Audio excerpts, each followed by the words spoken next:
Tātad atgriezīsimies pie title contenderiem, kas ir Arsenals un Manchester City.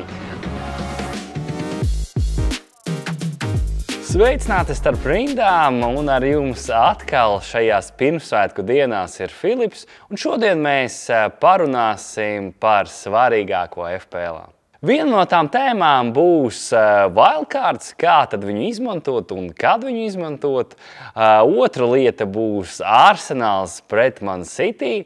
Un trešā lieta tā ir FPL novitāte nedēļas challenge. Tātad sāksim ar wildcardu. Ļoti daudzi menedžeri spēlē šo čipu tieši uz 30. gameweeku, tāpēc, ka tas ir tāds restarts pēc international breakiem, ir zināmas dubultās spēles un arī zināmi labākie spēlētāji no katras komandas.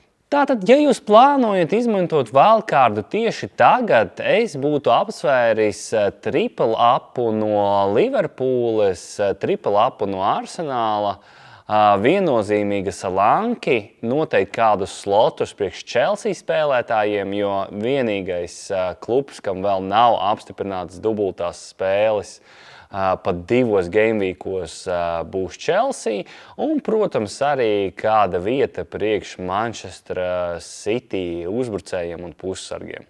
Šobrīd es wildcardu paturēšu līdz 31. gameweekam, par to mēs arī parunāsim mūsu nākamajā epizodē, bet šobrīd virzīsimies tālāk. Tātad atgriezīsimies pie title contenderiem, kas ir Arsenals un Manchester City. Šobrīd es salīdzināšu tās īpašības, kas piemīt abām divām komandām, ātras conclusions par šo cīņu, un tad atkal virzīsimies tālāk. Tātad pirmo salīdzināsim vārdsargu Davids Rāja pret Edersonu.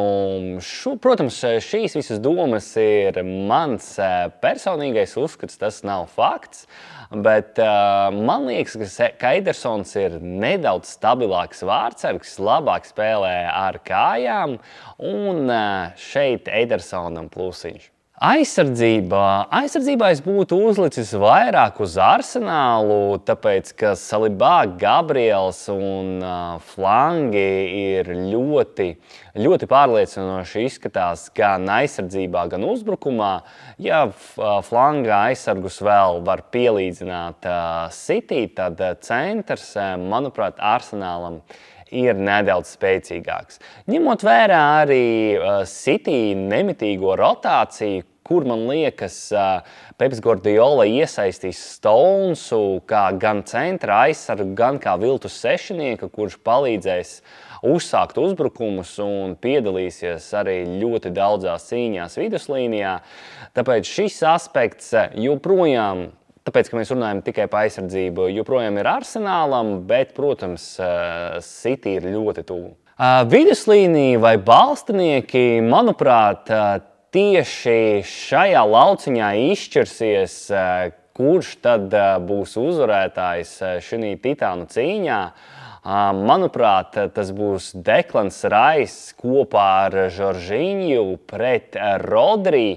Stonesu iespējams kā viltus sešinieku, ja Stones nebūs, noteikti spēlēs Bernardo Silva kopā ar Rodri, bet Bernardo būs diezgan visur, ja tā var izteikties. Un šī duelī, man liekas, Arsenālam ir arī neliela virsroka. Es viennozīmīgi nedrīkst nenovērtēt Rodri. Tas spēlētājs ir pasaules klase, tur nav ko iebilst, viens no labākiem balstniekiem pasaulē, manuprāt.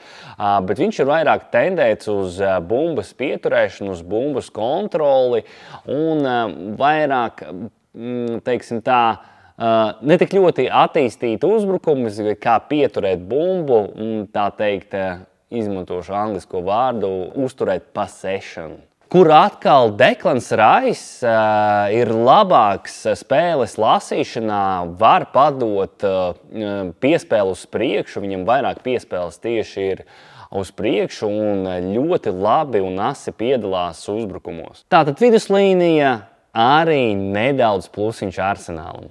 Bumbas kontrole šeit es uzreiz neanalizēšu tik daudz, jo man ir tik daudz laika, ne tik daudz saprašanas par Pepa un Artetas plāniem uz spēli, bet bumbas kontrole, jeb possession, aiziet pie Manchester City. Uzbrukošie pussargi tīri tāpēc, ka soliņš Arsenālam ir garāks, Arteta var izdomāt daudzreiz vairāk schēmu, daudzreiz vairāk rotāciju. Es dodu plusiņu Arsenālam tīri tāpēc, ka soliņš šī spēlē tiešām var izšķirt, un tās maiņas, ko Arteta veiks, būs spēcīgākas nekā Pepam. Finishings vai uzbrucēji viennozīmīgi City, diemžēl Gabrielu Jesusu īsti vēl nevar salīdzināt ar Haalandu. Tāpat arī Havertz, Havertz ir ļoti augstasirdīgs, viņš var spēlēt arī nedaudz zemāk, bet, protams, liels plus Haalandam. Mentalitāte viennozīmīgi arī City, jo tomēr čempioni vairākus gadus pēc kārtas un būs nedaudz mazāk mandrāžas un mazāk nevajadzīgās kļūdas, tāpēc vēl viens trekins plus Manchester City. Kopumā par šo spēli es gribētu ticēt, ka Arsenāls paņems virsroku. Man liekas, ka šī komanda uz šo brīdi ir spēcīgāka. Klīsīs vairākas baumas arī par City ievainojumiem, tāpēc man gribētos, lai uzvar Arsenālu, bet diemžēl mans sestais prāts pasaka, mājās City diez vai izlaidīs uzvaru. Protams, mēs varam izskaitīt visus plusus un mīnusiņus, tad arī redzēsim, kura komanda uz mana papīra ir spēcīgākā. Bet, kā es jau teicu, iniciatīva ar spēli mājās un mentalitāte ir City pusē, un kā komanda man vairāk patīk Arsenal. Tātad par inovāciju FPL, kā nedēļas challenge, ir jauns spēles koncepts, kur katru nedēļu jūs varat būvēt komandu no nulles, jums ir neierobežots budžets, un bieži vien ir papildus aseti, kā piemēram dubultie punkti aizsargiem, punkti vicekapteinim. Protams, daļa ir manas fantāzijas, bet daži no šiem challengeiem tiešām piepildīsies, un pats galvenais, ka spēlētāji, kuri neseko tik daudz Premjerlīgai, grib paskatīties vienu gameweeku vai vienu spēli, arī var piedalīties šajā challenge'ā. Pati FPL piedāvā brīnišķīgas dāvanas tieši nedēļas uzvarētājiem, gan pirmajai, gan otrajai, gan trešajai vietai. Viņas, protams, nebūs tik lielas, bet, manuprāt, šis ir brīnišķīgs koncepts. Tātad galvenais jautājums, kā pieregistrēties FPL Challenge. Ja jūs to darat no datora, tad augšā kreisajā pusē blakus Fantasy būs Fantasy Challenge, un tālāk jūs algoritms novadīs līdz komandas izveidēji. Bet, ja jūs to darat no aplikācijas, tad attiecīgi lejā labajā pusē parādīsies ikoniņa Challenge, un tieši tāpat jums vajadzēs izveidot komandu un piedalīties nedēļas challenge'ā. Protams, starp rindām arī nepalika maliņā. Mēs izveidojām savu līgu ar kodu, kas ir pieejams jums uz ekrāna. Jums vienkārši vajag nospiest join līgu un ievadīt kodiņu, vai arī varat paprasīt komentāros vai uz starp rindām e-pastu, lai es personīgi nosūtu jums invite linku. Manu komandu tieši uz challenge šobrīd jūs redzēsiet short video, bet tagad ķersimies pie klasiskā nedēļas uzvarētāja. Tātad nedēļas uzvarētājs jaunpienācējs ar komandu Demo FC.